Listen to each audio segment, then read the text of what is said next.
ભાઈ અહીં છે ને નજારો જોઈને તમને એમ લાગશે કે ગીર વિસ્તારની અંદર છું, કાંઈ એવું લાગશે કે રાજસ્થાનમાં છું. નક્કી કરીને કહેજો કમેન્ટમાં, પછી હું કહું ક્યાં છું. જો મારી પાછળ નજારો, અને અહીંયા જો ઉપર ટેકરી માથે ખોડિયાર માતાજીનું સ્થાન છે, ત્યાં હું તમને લઈ જવાનો છું. અને ભાઈ ઉઘાડા પગે છું, કાંટાઈ લાગે છે, પણ રસ્તામાં આવ્યું તો માતાજીનું મંદિર સ્થાનક જોઈને મને એમ થઈ ગયું કે દર્શન કરું અને તમને કરાવું. તો જો આવી રીતના ટેકરી ચડી અને જાઉં છું. ઉપરથી તમને નજારો બતાવું ગજબ એમ. અત્યારે નીચેથી જો એટલું દેખાય છે, હજી એટલું ચડવાનું છે. જો કાંટો લઈ ગયો, ઓય ઓય ઓય.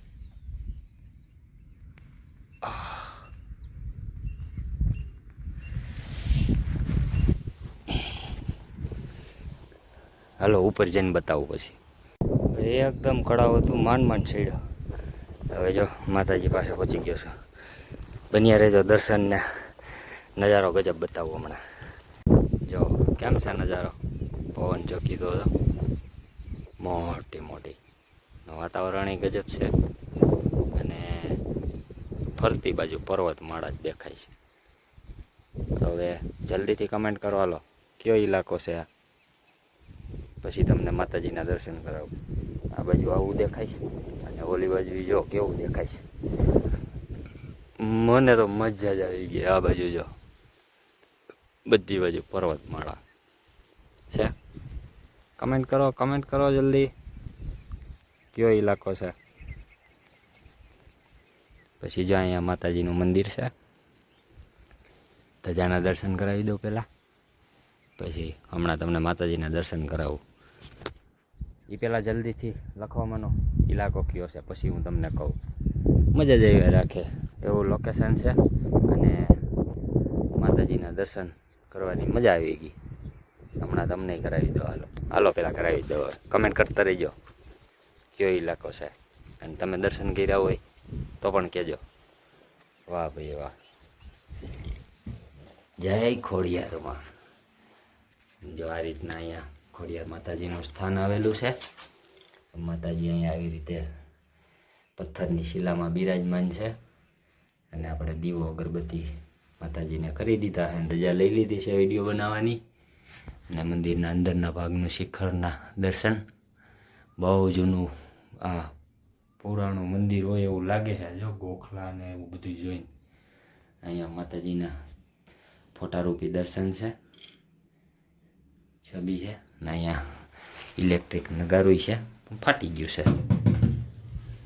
નાનો એવો ગોરો છે. અહીં કોઈ સાધુ સંતો તો રહેતો નથી એવું લાગે છે. અહીંયા ખાડા કર્યા છે, હવે મંદિર બનાવવાનું પ્લાનિંગ હોય એવું લાગે છે. ચારે બાજુ ખાડા છે, એટલે કદાચ આગળનો ભાગ આ પેક કરશે એવું લાગે છે. તો આ રીતનું લોકેશન છે. પવન જો ઉપડો, પવન ચક્કી ફૂલ ફરવા માંડી છે, કેવડી મોટી છે. ત્યાંથી બાજુમાં જ નીકળો. જો આ રોડેથી હું આવ્યો આ બાજુ, ને આપણે આ બાજુ જવાનું છે. જો આમ રોડ જાય છે,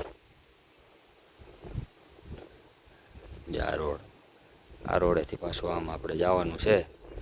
તો ચોમાસાની શરૂઆત છે, અને વાદળા બંધાઈ ગયા છે. વરસાદ તો આવ્યો નથી. તમારે આવ્યો છે કે નહીં કહેજો. તો આવી રીતના અહીંયા માતાજી બિરાજમાન છે. તો ભાઈ આ છે ને ચોટીલા ગયો હતો ને, અને રિટર્નમાં હું જાઉં છું હવે ભાડલા ગેલ માતાજીના દર્શન કરવા માટે. તો રસ્તામાં આ જગ્યા આવી, આ સ્થાન આવ્યું, તો મને એમ થઈ ગયું કે દર્શન કરું અને તમને દર્શન કરાવું. તો કેણે દર્શન કર્યા હતા કમેન્ટ કરતા જજો, એટલે મને પછી ખબર પડશે. અત્યારે તો હું વિડીયો બનાવું છું, તો વિડીયો બની જાય પછી તમે કમેન્ટ કરશો, પછી હું જોઈ. એટલે કમેન્ટ જરૂર કરજો કે કેણે જોયું છે અને કોણ હાસું છે. ખબર પડી ને. હવે ચોટીલાથી સીધું છે ને ડાબી બાજુ જે રસ્તો વળી જઈશ ને જસદણ બાજુ, એટલે જસદણ નહીં જવાનું, પછી આ બાજુ આપણે ભાડલા રસ્તો આવે છે. એ રસ્તા ઉપર આ માતાજીનું સ્થાન આવેલું છે. ટેકરી આ જે ધાર છે, ધાર આવેલી છે. અને આ બધું લોકેશન છે ને ભાઈ, એ રસ્તાનું છે. ચોટીલાથી જે ભાડલા જાય ને તો એ આ બધું લોકેશન જોવા મળે. તો આવી બધી પર્વતમાળા છે અને ભાઈ માંડ સીડો હાવ કળાવ છે. હવે ઉતરવામાં વીમો છે, કારણ કે એકલો છું, નકર તો તમને બતાવો કેવું ખતરનાક છે તો આમ નાની એવી ટેકરી, પણ ચડવામાં જેમ ચોટીલા કંઈક અમુક માણસોને 4 પૈગે થવું પડે ને એવી રીતે 4 પૈગે ચડ્યો હમણાં. એટલે 4 પૈગે ચડાઈ તો ગયું છે, પણ હવે જો આવી ઝીણી કાકરીઓ હોય ને એટલે સારું લહરાતું હતું. હવે ઉતરવામાં ભીં પડે એવું લાગે છે, અને રસ્તો તો એ એક જ છે. અને અહીંથી જો ઓલી બાજુ આમ જ છે. હવે આમાંથી કેમ ઉતરવું? લાવો કંઈક રસ્તો છે, હવે ઉતરાય તો જાહે. માતાજી તો આવું કંઈક માતાજીનું મંદિર છે. તો મેં તો કહી દીધું લોકેશન ક્યાંનું છે. કેની કમેન્ટ સાચી છે ને એકબીજા સમજી લેજો. હું કોઈને કંઈ કહેતો નથી, બરાબર. અને કેવુંક લાગ્યું લોકેશન અને માતાજીના દર્શન, ખોડિયાર માતાજીના, કમેન્ટમાં એ પણ કહેજો. ક્યાંથી વિડીયો જોવો છો એ પણ જરૂરથી કહેજો. તો હતો નાનો એવો વિડીયો અને માતાજીના દર્શન અને આ લોકેશન, મસ્ત મજાનું લોકેશન હતું. મને મજા આવી ગઈ એટલે મેં કીધું તમને બતાવું. જોયા જ રાખે તમે જોયા જ રાખો. બધી બાજુ જો આવી નાની ટેકરીઓ છે, એવી મસ્તીની છે. તો હાલો હવે જાઉં છું ભાડલા. જો શક્ય હશે તો ત્યાંનો ઇતિહાસ એ ગજબ છે. અને ગેલ માતાજીના ત્યાં બેસણા છે. ત્યાં પણ જેમ આપણે આગલા વિડીયોની અંદર ચાઉન માતાજીનો ઇતિહાસ આપણે જાણ્યો, એ જ રીતે અહીંયા ગેલ માતાજીનો પણ ઇતિહાસ છે. એ પણ જાણવા જેવો છે અને માણવા જેવું છે. દર્શન પણ સરસ મજાના કર્યા જેવા છે. તો જો શક્ય હશે એનો પણ વિડીયો દ્વારા તમને જરૂરથી દર્શન કરાવીશ. તો મળશું આગલા વિડીયોની અંદર. કમેન્ટ કરવાનું ભૂલતા નહીં જાવી પહેલાં. અને હા, જય ખોડિયારમાં લખી દેજો. તો વિડીયો ગમ્યો હોય તો વિડીયોને લાઈક ને હાઈપ આપી દેજો. ચેનલમાં પહેલી વાર આવ્યા હોય તો સબસ્ક્રાઈબ ન કરી હોય, અથવા તો બીજી વાર આવ્યા હોય ને સબસ્ક્રાઈબ કરવાનું ભૂલાઈ ગયું હોય તો સબસ્ક્રાઈબ જરૂરથી કરતા જઈજો. સબસ્ક્રાઈબર વધતા નથી, વ્યૂ આવતા નથી, ઓછા આવે છે. એટલે વધારે લોકો દર્શન કરે એટલા માટે. બાકી મને કાંઈ ફરક નથી પડતો વ્યૂ આવે કે ના આવે. મને મજા આવે એટલે વિડીયો બનાવવાનો. પછી જેના ભાગમાં હોય, જેના નસીબમાં હોય, નસીબદાર હોય એ દર્શન કરી શકે અને આપણો વિડીયાને માણી શકે. તો આપણા કંઈક આવા નેચરલ અને દર્શન અને નેચરલને લગતા વધારે આપણે વિડીયો, આધ્યાત્મિકને લઈને, દર્શનને લઈને મજા આવી જાય. ટૂંકમાં આપણે અંદરથી મજા આવી જાય. તો આવો કંઈક આજનો વિડીયો, જેમાં માતાજીના દર્શનને આવું કંઈક કુદરતી માહોલ હતો, જેનો આ વિડીયોમાં આપણે દર્શન કર્યા અને વાતાવરણની મોજ માણી. તો ચેનલને જરૂરથી સબસ્ક્રાઈબ કરી નાખજો અને તમારા મિત્ર સર્કલને અને વોટ્સઅપ ગ્રુપમાં શેર જરૂરથી કરી દેજો. તો આ ઇલાકો તો આમ કયો કહેવાય બહુ તો મને ખ્યાલ નથી, પણ ચોટીલા ને ભાડલાની વચારે આ સ્થાન આવેલું છે. અને જસદણવાળો રસ્તો હમણાં નોખો પડ્યો હતો. અહીંથી સીધો હું નીકળી જાય ગોંડલ બાજુ, તો એ રસ્તો હતો, બરાબર. લોકેશનમાં જોવું હોય તો જોઈ લેજો. લોકેશનમાં લિંક નાખી દઈશ આ જે સ્થાન આવેલું છે એની. તો મળશું આગલા વિડીયોની અંદર. ત્યાં સુધી બધાને મારા જય માતાજી, જય શ્રી કૃષ્ણ, હર હર મહાદેવ, જય ગિરનારી. આવજો.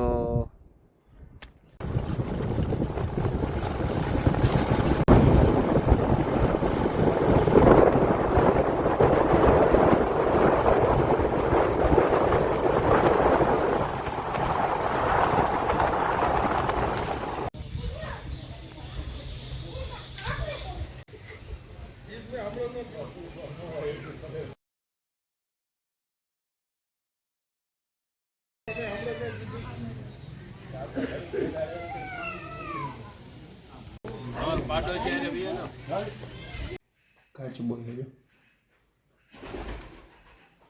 જેવા કાચ બોલ્યો જો કાં અચ્છા કાચ ये बताइए बताओ ऊपर में बताओ तो आप पूछ लिया था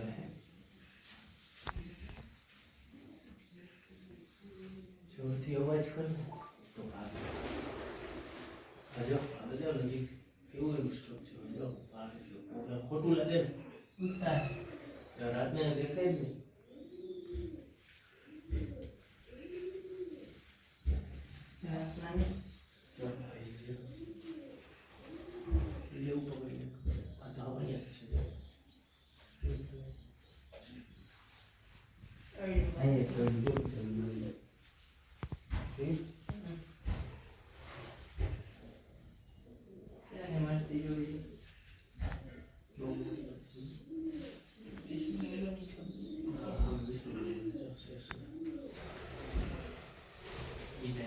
પગ કેવા દિવાલમાં ભરાઈ ગયા જા કેવું ચોટીને પગે અમે તો મરી નાખી ગયા જોયું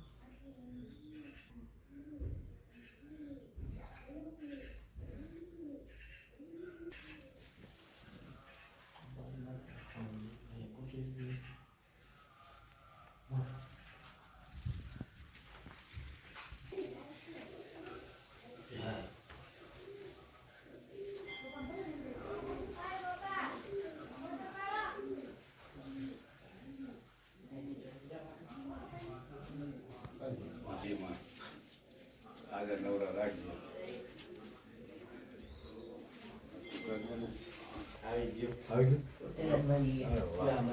રેડી રેડી રેડી